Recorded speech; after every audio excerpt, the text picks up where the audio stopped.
కష్టపడి అన్ని తీసుకొస్తే ఆవిడ ఇంకా సరిపోలేదు, ఇంకా ఎంత ఖర్చు పెట్టినా ఇంకా సరిపోలేదు, నాకు ఇంకా కావాలి, నువ్వేం చేతకన్నాడు అని ప్రతిసారి నన్ను రిపోర్ట్ చేశారు. ఎక్కడైనా సరే ఆవిడదే పెత్తనం, మా మామగారింట్లో కూడా ఆవిడదే పెత్తనం. సో వాళ్ళని కూడా టార్చర్ చేసేది డబ్బుల గురించి. మా మామగారు చనిపోయారని తెలిసినా సరే కూతురని బాధ్యత కూడా లేకుండా వెళ్ళలేదు. నీకెందుకు పాపం చూపించాలి, మీకేం సంబంధం అని పాపం చూపించాలి. చెత్తవేదవ మాటలు విని మీరు నిజం అనుకుంటున్నారు కానీ ఆడు పెద్ద ఫ్రాడ్ అండి, పెద్ద సైకో. మా నాన్నగారు చనిపోయారు, చనిపోయారన్న విషయం కూడా నాకు తెలియదు. అలా చేశాడు చెత్తవేదవ.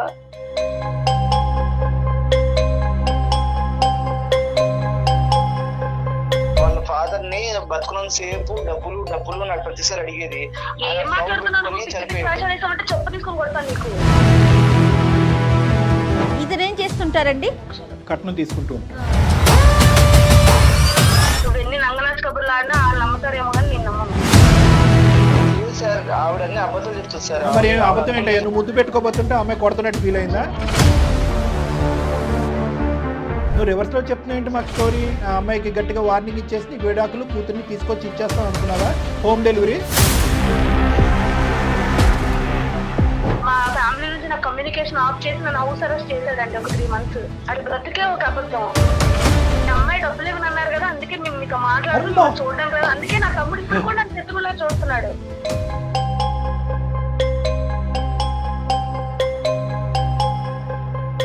కోపంలో జరిగింది సార్. కోపంలో మనుషులు చంపేస్తారా? తండ్రి కూతురు బంధం కూడా తెంచేసుకుంది మీ అమ్మాయి అన్నట్టుగా మాట్లాడతావా? సార్ ఇదంతా కాదు సార్, నాకు అమ్మాయికి వద్దు సార్, నాకు విడాకులు ఇప్పించండి, లేదంటే నాకు పాపను పంపించండి. ఏం ఆటలుగా ఉందా వినోద్? విడాకులంటే వీడికి డివోర్స్ కాదు సార్, జైల్లో పెట్టించి ఊచలు లెక్క పెట్టించాలి. ఒక అమ్మాయి అంటే డబ్బులు ఇచ్చే ఏటీఎం మిషన్ లో చూసిన ఇలాంటి వాళ్ళకి జైల్లో పెట్టించాలి సార్. నాకు న్యాయం చేస్తారనుకుంటే ఆ అమ్మాయికి సపోర్ట్ చేస్తారండి సార్. అందమైన జీవితానికి ఎవరు మెయిల్ చేస్తే వాళ్ళకి సపోర్టివ్ గా మాట్లాడతారు డాక్టర్ గారు నేను అనుకుంటున్నారా ఏంటి?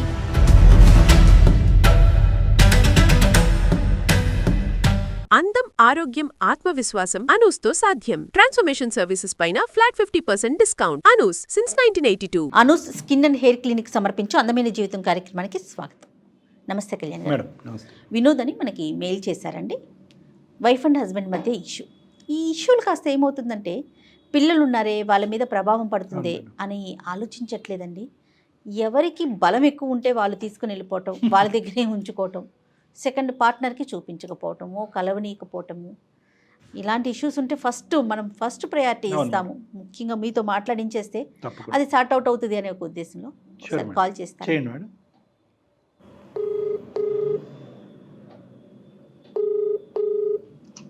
హలో, నమస్తే అండి, వినోద్ గారా?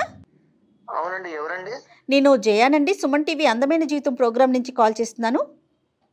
నమస్తే అండి. నాతో పాటు డాక్టర్ కళ్యాణ్ చక్రవర్తి గారు ఉన్నారు. ఒకసారి మీ సమస్య ఏంటో చెప్పండి, డాక్టర్ గారు సరైన సలహా మీకు అందిస్తారు. సరే అండి. ఓకే, సరే. హలో వినోద్ గారు, నమస్తే అండి. నమస్తే సార్. సార్ నమస్తే, చెప్పండి సార్. ఏంటి సార్? సార్ నా పేరు వినోద్ అండి. నాకు పెళ్లి 4 సంవత్సరాలు అయిందండి. రైట్. 1.5 year పాప ఉందండి. మా వైఫ్ వచ్చేసి సౌమ్య అండి. మీరేం చేస్తుంటారు? సార్ నేను బిజినెస్ చేస్తున్నానండి. లవ్ మ్యారేజా, అరేంజ్డ్ మ్యారేజా? అరేంజ్డ్ మ్యారేజ్ అండి. పాప ఎంత అండి? పాపకి 1.5 year అండి. ఓకే, చెప్పండి సార్. సార్ అయితే మా వైఫ్ కి కొంచెం డబ్బు పిచ్చండి.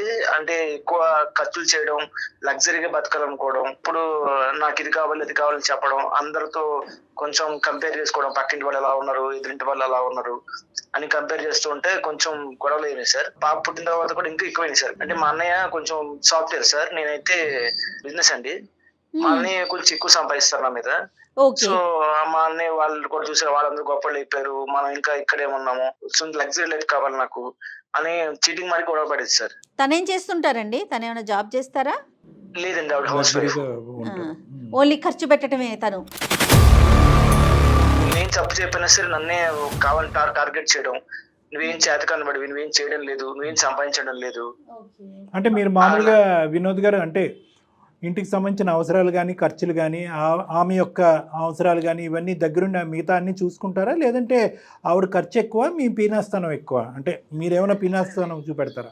ఇంట్లో బాధ్యతలను మావేనంటే నేను కష్టపడి అన్ని తీసుకొస్తే ఆవిడ ఇంకా సరిపోలేదు, ఇంకా ఎంత ఖర్చు పెట్టినా ఇంకా సరిపోలేదు, నాకు ఇంకా కావాలి, నువ్వేం చేతకన్నాడు అని ప్రతిసారి నన్ను అంటే ఆవిడకి ప్రైమరీ కంపారిజన్ పారామీటర్ ఎవరో కాదు, మీ ఓన్ బ్రదరే. ఎందుకంటే అతను ఎంప్లాయీ, వాళ్ళకి ఏంటంటే స్టాండర్డ్గా ఒక శాలరీ వస్తుంది, స్టాండర్డ్గా ఒక టైమింగ్ ఉంటుంది.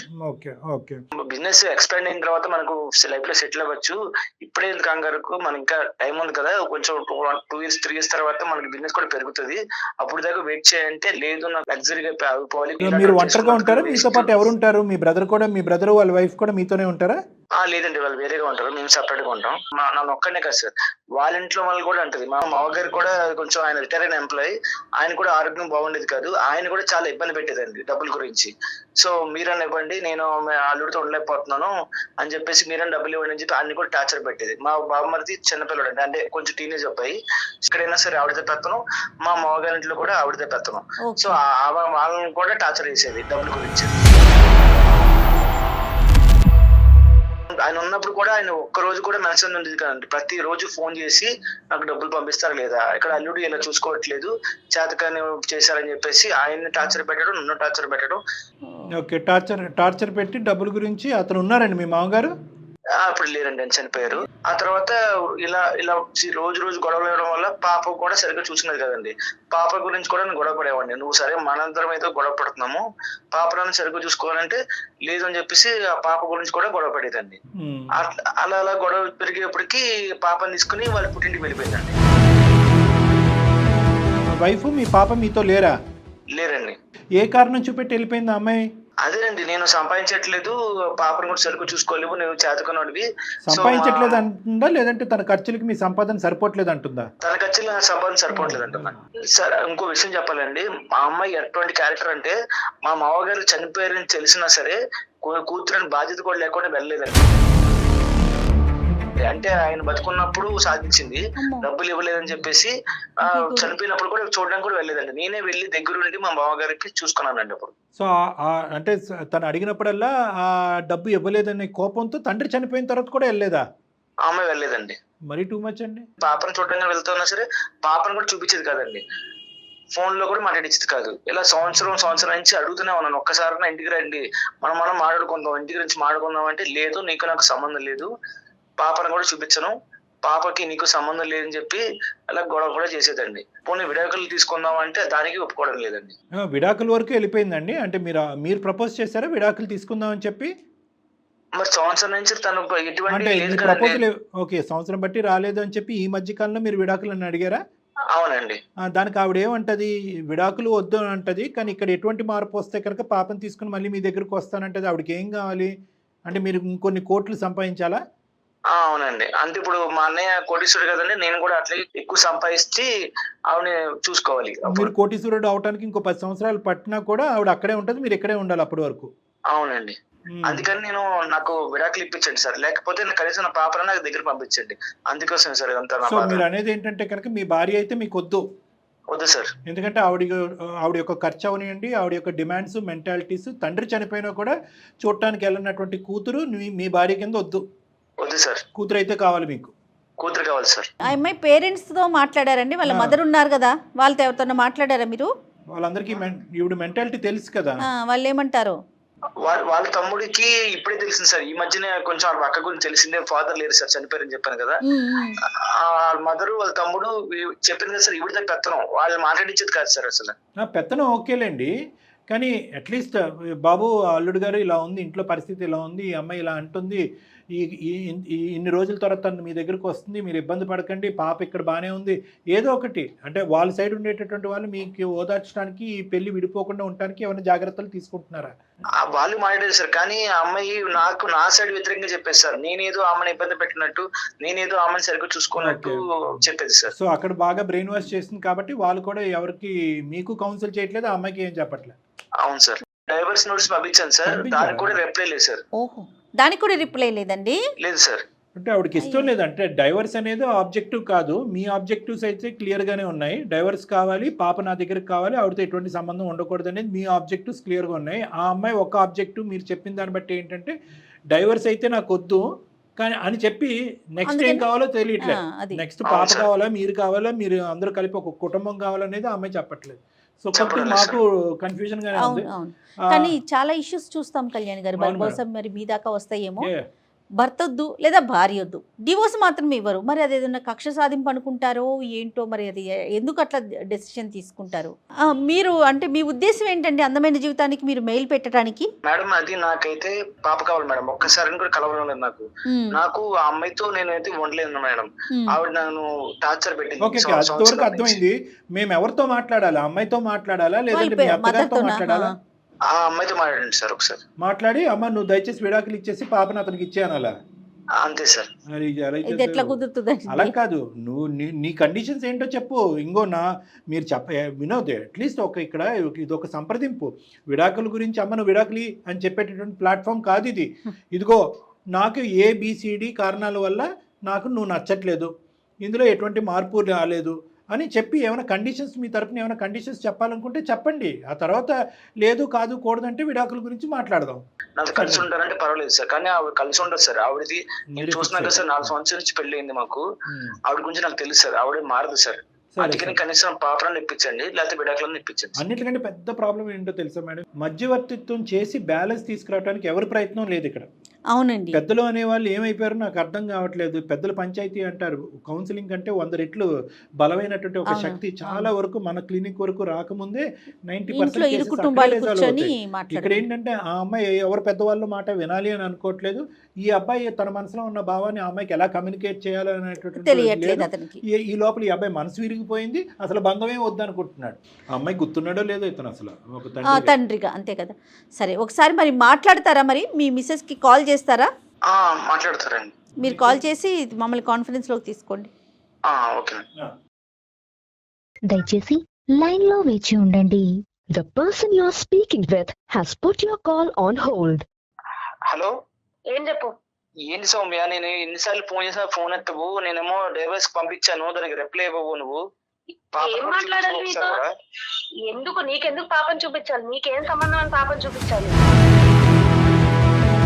అది కాదు సౌమ్య, సంవత్సరం అయిపోయింది, మన పాపను ఒక్కసారి చూడాలి కదా. నువ్వు డ్రామా చెయ్యగాని నీకు పాపని చూపించడం అవి కుదరదు. నువ్వు వేసిన నక్క వేషాలన్నీ నాకు తెలుసు, కానీ నువ్వు ఎందుకు ఫోన్ చేస్తున్నావు చెప్పు ముందు. నీకు డైవర్స్ ఇవ్వను. అందుకే మన ప్రాబ్లం సాల్వ్ అవ్వట్లేదని చెప్పి అందమైన జీవితానికి నేను పంపించాను, మన మెయిల్ పే చేశాను, మన ప్రాబ్లం చెప్పాను వాళ్ళకి. వాళ్ళు మాట్లాడతారు నీతో. ఎవరికి ఫోన్ చేస్తా, ఎవరికి చెప్తావు? వాళ్ళు మాట్లాడతారు. మేడం లైన్ లో ఉన్నారు, ఒకసారి. నమస్తే అండి సౌమ్య గారు. సౌమ్య గారు మరోలా అనుకోవద్దండి. మీ హస్బెండ్ మాకు మెయిల్ పెట్టారు, ఒక చిన్న పాప ఉంది, పాపను కూడా చూసే అవకాశం నాకు దొరకట్లేదు, నాకేం చేయాలో అర్థం కావట్లేదు, అవసరమైతే నేను డివోర్స్ కి రెడీ అన్నట్లుగా. నువ్వు మీడియాలో కూడా పెట్టేస్తావా? నువ్వు ఎలాగా కూడా బ్రతకనివ్వను. అలా అనుకోవద్దు సౌమ్య గారు. సౌమ్య గారు ఇది ఒక మంచి వేదిక అండి, అందమైన జీవితం. నాతో పాటు డాక్టర్ కళ్యాణ్ చక్రవర్తి గారు కూడా ఉన్నారు. అంటే మిమ్మల్ని ఏదో వీధిలో పెట్టాలనో మిమ్మల్ని బయట నన్ను ఏం చేయాలనుకుంటున్నావు? మా నాన్నకు దూరం చేసావు, ఇంకేం చేయాలనుకుంటున్నావు? కదమ్మా, మీ నాన్నగారికి దూరం చేయటం ఏంటమ్మా సౌమ్య? అంటే నీ వర్జన్ వినకుండా మేము ఎటువంటి కంక్లూజన్ కి రాలేదమ్మా. చెత్త విధవ మాటలు విని నిజం అనుకుంటున్నారు, కానీ ఆడు పెద్ద ఫ్రాడ్ అండి, పెద్ద సైకో అతను. నా తండ్రి నాకు దూరం చేసిన సైకో. ఇప్పుడు నా ఇంట్లో ఉన్నా కూడా నా తమ్ముడు కూడా కనీసం నాతో మాట్లాడట్లేదు. ఇదంతా విచిత్రంగా ఉందమ్మా, మాకే ఆశ్చర్యంగా ఉంది. ఒక చిన్న నీడనిచ్చింది, దాన్ని కూడా ఉండనివ్వట్లేదు. ఇప్పుడు నన్ను వీధిలో పెట్టేశాడు ఇంకా ఏకంగా నా మీడియాలో. అయ్యో అట్లా అనుకోవద్దమ్మా. ఒక్క సబ్జెక్ట్ పక్కన పెట్టమ్మా, ఇది పబ్లిక్ ప్లాట్ఫామ్ కానీ సమస్యలకు పరిష్కారం చెప్పేటటువంటి ప్లాట్ఫామ్. అట్లీస్ట్ నీ బాధ ఏదుందో అట్లీస్ట్ వినడానికి మేము రెడీగా ఉన్నాం. అతని వర్షన్ అనేది మేమేమి గుడ్డిగా నమ్మలేదు. నీ యొక్క వాదన ఏది అనేది వినకుండా మేము ఎటువంటి కంక్లూజన్కి రాము. మీ ఇద్దరికి హెల్ప్ చేయడానికే, ఇన్ఫ్యాక్ట్ నీ బాధ తీరటానికి గురించి ఈ ఎపిసోడ్ అని నువ్వు అనుకో.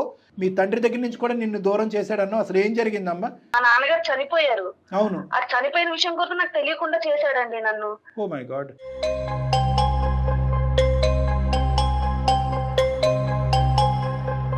అతను ఇంకో విధంగా చెప్పాడమ్మా మాకు. ఏం చెప్పావు వినోద్? నువ్వు చెప్పు, ఏం చెప్పావు అసలు?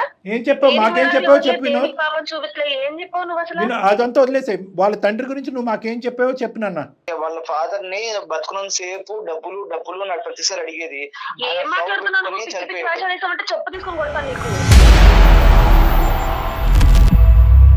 అమ్మ డబ్బులు అమ్మ చెప్తా తర్వాత కొడుతు కానీ అతను అసలు ఏం చెప్తున్నాడు విన్నమ్మా. సోది మాటలు తప్పించి ఇంకేం ఉండదు. ఇంకా మేము అతని మాట విన్నో, అంతే. ఇంకా అతని మాట మేము విన్నో. నువ్వు చెప్పమ్మా, నువ్వు చెప్పు అసలు ఏం జరిగింది మొదటి నుంచి చెప్పు. పెళ్ళై 4 సంవత్సరాలు అవుతుంది. మాకు 1 సంవత్సరం నాకు పాప ఉంది. మాది అరేంజ్ మ్యారేజ్ అండి. నాకు 30 లక్షలు కట్నం ఇచ్చి చేశారండి ఈయనకి. 30? ఇతనేం చేస్తుంటారండి? 30 లక్షలు కట్నం తీసుకుంటారు. ఎందుకు చేసుకున్నాడు? పెళ్లి అయిన దగ్గర నుంచి డబ్బు డబ్బు డబ్బు డబ్బు డబ్బు డబ్బు అదే పనండి. ఎప్పుడు మాకు గొడవలే. 30 కాకుండా 30 కాకుండా పాపం నా పెళ్లికే చాలా అప్పు చేసి ఉన్నారండి మా ఇంట్లో వాళ్ళు. హింస పెట్టి కొట్టి తిట్టి ఎన్నిసార్లు మా పుట్టింటికి వెళ్ళినా మళ్ళీ తెచ్చి మళ్ళీ అదే టార్చర్ చేసేవాడు. అన్ని చేసి చెత్త పనులన్నీ చేసి ఇప్పుడేమో మీకు చెప్తున్నాడు అన్ని. మాకేమని చెప్పాడంటే అతను మీకు విపరీతమైన డబ్బు పిచ్చంట, లగ్జరీ పిచ్చంట, ప్రతిరోజు ఒక రాజభోగాన్ని మీరు అనుభవించాలంట. లగ్జరీ నా కారులో తిప్పుతున్నావా? బంగ్లాలు కొన్నావా? 7 వారాలు నగలేసావా? ఏం కొన్నావు చెప్పు నువ్వు నాకు. అదే కదా ఏమని చెప్పి కంప్లైంట్ చేసావు? ఏం జరిగింది? నువ్వు నాకు డబ్బు ఇచ్చావా? ఏది చూపించు. నీకు తెలీదా? ఏంటి తెలీదా? అవును, నువ్వు చేసిందే చెప్తాను అక్కడ. ఏం చేశాను? నువ్వు నీకు విడాకులు కావాలని అక్కడికి వెళ్ళావని నాకు అర్థమవుతుంది, కానీ నేనైతే నీకు విడాకులు ఇవ్వను, పాపను కూడా ఇవ్వను. నువ్వు ఎన్ని నంగనాచి కబుర్లు ఆడినా వాళ్ళు నమ్ముతారేమో కానీ నేను నమ్మను. ప్రతిసారి అడుగుతూ కొడుతూనే ఉంటాడండి డబ్బులు కొట్టడం ఏంటయ్యా వినోద్? లేదు సార్, ఆవిడ అన్ని అబద్ధాలు చెప్తుంది సార్. మరి అబద్ధం ఏంటయ్యా? నువ్వు ముద్దు పెట్టుకోబోతుంటే ఆమె కొడుతున్నట్టు ఫీల్ అయిందా? అది లేసి ఏదో కోపంలో అలా మాట్లాడుంటుంది సార్, అంతే సార్. మాటలు కాదు, చేతల గురించి అడుగుతుంది అమ్మాయి. ఎన్నిసార్లు కొట్టుంటా, ఎన్నిసార్లు మా పుట్టింటికి వెళ్ళాను. నువ్వు రివర్స్ లో చెప్తున్నావు ఏంటి మాకు స్టోరీ? అంటే మేమంతా నువ్వు చెప్పిందల్లా వినేసి ఆ అమ్మాయికి గట్టిగా వార్నింగ్ ఇచ్చేసి నీకు విడాకులు కూతుర్ని తీసుకొచ్చి ఇచ్చేస్తావు అనుకున్నావా? Home delivery. నా పుట్టింట్లో ఉంటున్నా, నా తమ్ముడు కూడా నాతో మాట్లాడట్లేదు సార్. తను చేసిన దానికి నా తండ్రి దూరం అయిపోయాడు. తమ్ముడు ఎందుకు మాట్లాడట్లేదు? ఇంకా బాధపడతారు కదా మేడం. ఎన్నిసార్లు కొట్టి తగ్గించుకొని మా ఇంటికి వెళ్తాను. మా నాన్నగారు రిటైర్డ్, అయినా ఆయనకి హెల్త్ ప్రాబ్లం కూడా ఉండేది చాలానా. ఓకే, చనిపోయారు కదా మా నాన్నగారు. ఇందాక ఏదో చనిపోయినప్పుడు ఏదో అబద్ధం ఆడారు. చనిపోయారు అంటే మాకు ట్రాష్ అంటే 4 years జర్నీలో చెప్తున్నానండి. కొట్టి కొట్టి కొట్టి మా ఇంటికి పంపించేవాడు. డబ్బు ఎప్పుడు 24 గంటలు డబ్బు తెచ్చు. వాళ్ళు పాపం నా పెళ్లికి చేసిన అప్పే తీర్చుకోలేదు. ఫైనల్ గా నేనైతే డబ్బులు తేను, ఏదంటే ఈమెకి ఎట్లా చేసినా అవ్వదలే ఇంకని చెప్పేసి నా దగ్గర నుంచి ఫోన్ తీసుకొని మా ఫ్యామిలీ నుంచి నా కమ్యూనికేషన్ ఆఫ్ చేసి నన్ను హౌస్ అరెస్ట్ చేశాడండి ఒక 3 months. ఆ టైంలో మా నాన్నగారు చనిపోయారు. ఆ విషయం అసలు నాకు తెలియదు. ఫంక్షన్కి వెళ్ళినప్పుడు మీ నాన్నగారు చనిపోయారంటే నేను ఇంకా చెప్తుంటే నీకు ఇంకా నాకు ఎమోషన్ వస్తుంది. చనిపోయారన్న విషయం కూడా నాకు తెలియదు. అలా చేశాడు. చెప్తావా?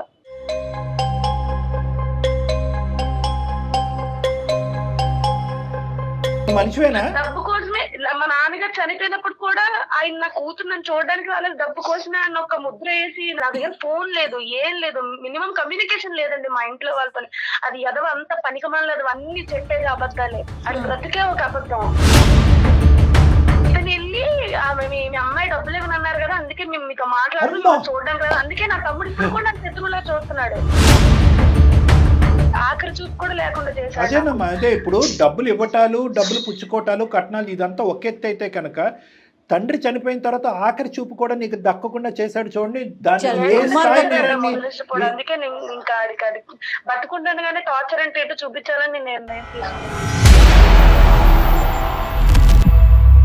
ఫ్యామిలీ అంతా డబ్బు పిచ్చి ఫ్యామిలీ సార్. అన్న కూడా డబ్బు పిచ్చి నా కొడుకే. ఈయన కూడా మా నాన్నగారికి గవర్నమెంట్ ఎంప్లాయీ కదా, డబ్బులు ఇస్తాడు అని చెప్పేసి నన్ను ఊరికే కాల్చుకుని తినేవాడు సార్, కొట్టి కొట్టి. వీళ్ళు బ్రదర్ పిల్లం కూడా వెళ్ళిపోయిందా మరి? వాళ్ళు గొడవలు ఆడుకుంటారు, వాళ్ళు ఉంటారు సార్. ఫ్యామిలీ ఒకలా ఉండదు కదా సార్. మా అత్తమామ అందరూ డబ్బు పిచ్చోలే సార్. ఈయన ఏం చేసినా కూడా వాళ్ళు జోహార్లు పలుకుతా ఉంటారు, అన్నదమ్ములు వాళ్ళ ఇంట్లో వాళ్ళు కూడా.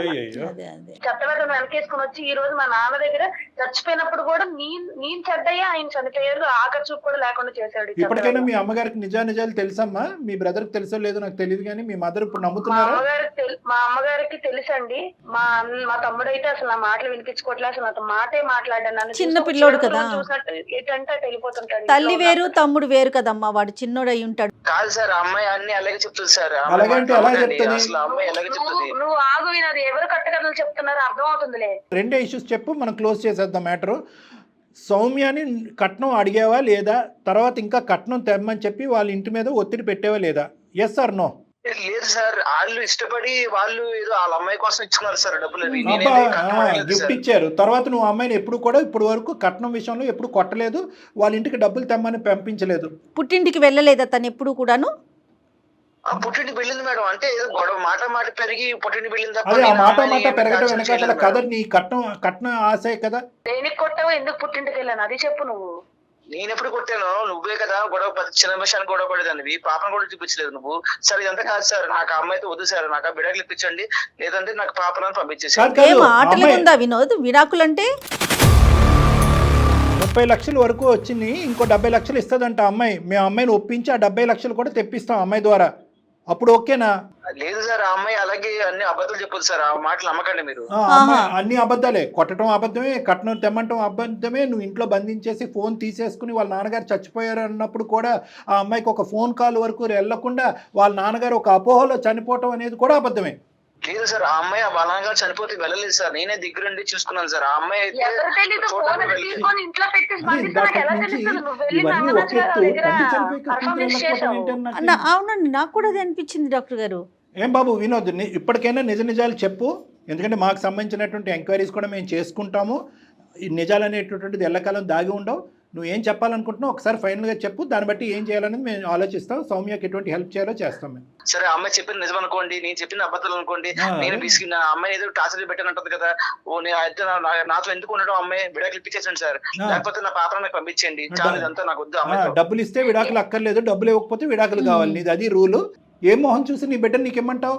సౌమ్య బిడ్డ కావాలి, డైవర్స్ కావాలంటమ్మా, పంపించు. డివోర్స్ కాదు సార్, జైల్లో పెట్టించి ఊచలు లెక్క పెట్టించాలి. ఒక అమ్మాయి అంటే డబ్బులు ఇచ్చే ఏటీఎం మిషన్ లా చూసిన ఇలాంటి వాళ్ళకి జైల్లో పెట్టించాలి సార్. వీడికి విడాకులు కాదు, బతుకుంటాడు కానీ నరకం అంటే ఏంటో చూపించాలి. నేను చచ్చే వరకు ఆయన చచ్చినా కూడా ఇట్లానే అనుభవించాలి సార్, ఎందుకంటే నాలాగా ఇంకొక ఆడపిల్ల జీవితం నాశనం అవ్వకూడదు అతని చేతుల్లోని. నా తండ్రికి నన్ను దూరం చేసి నన్ను ఎంత శోభ పెట్టి ఎంత బాధ పెడుతున్నా, నా ఇంట్లో వాళ్ళని కూడా నాకు దూరం చేసి శత్రువులా చూసేలా చేశాడు సార్. ఇలాంటి అతనికి ఇంతకన్నా దారుణమైన శిక్ష పడాలి. ఏమైనా ఉంటే ఇతను శిక్ష వేయించి ఊచలు లెక్క పెట్టించండి సార్. డివోర్స్ అయితే మాత్రం నేను ఇవ్వను సార్. బాబు వినోద్, ఐ ఓపెనర్, ఆ అమ్మాయి డివోర్స్ ఇవ్వట్లేదంటే కనుక మళ్ళీ డివోర్స్ ఇస్తే మళ్ళీ ఇంకొక అమ్మాయిని చేసుకుంటే కట్నం వస్తుంది కదా.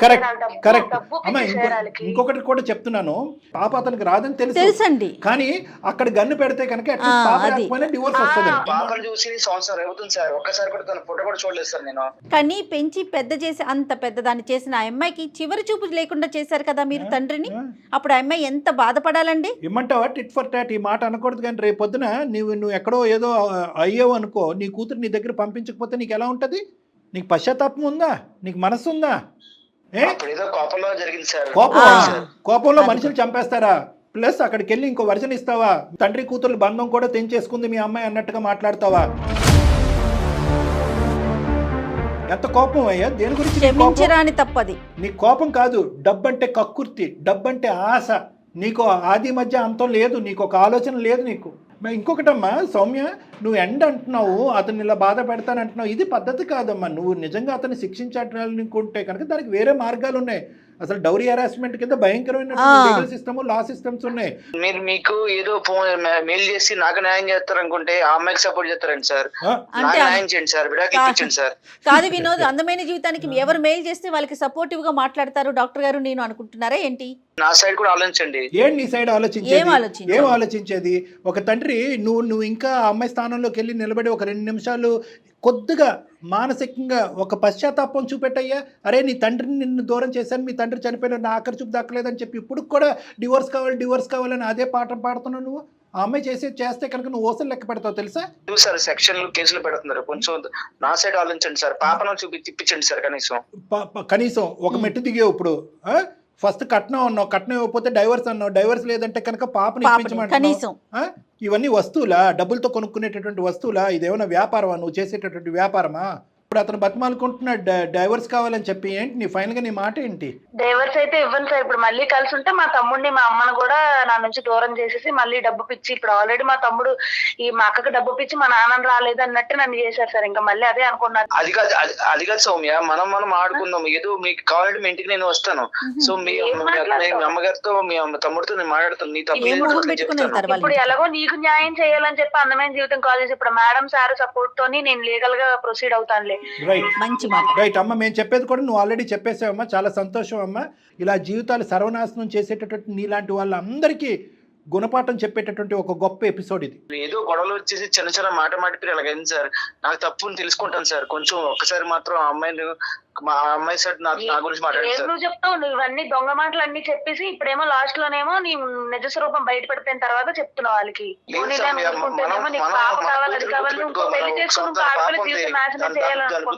దాని గురించి మాట్లాడుకున్నాం. కూతురు ఇప్పుడు గుర్తుకొచ్చిందా మీకు? ఆ బాధతో చనిపోయినటువంటి ఆ తండ్రిని కూడా తీసుకురా, మీ ఆవిడ నీ దగ్గరికి వస్తుంది ఆటోమేటిక్ గా. మీరు రప్పిస్తాం ఒకసారికి అమ్మాయి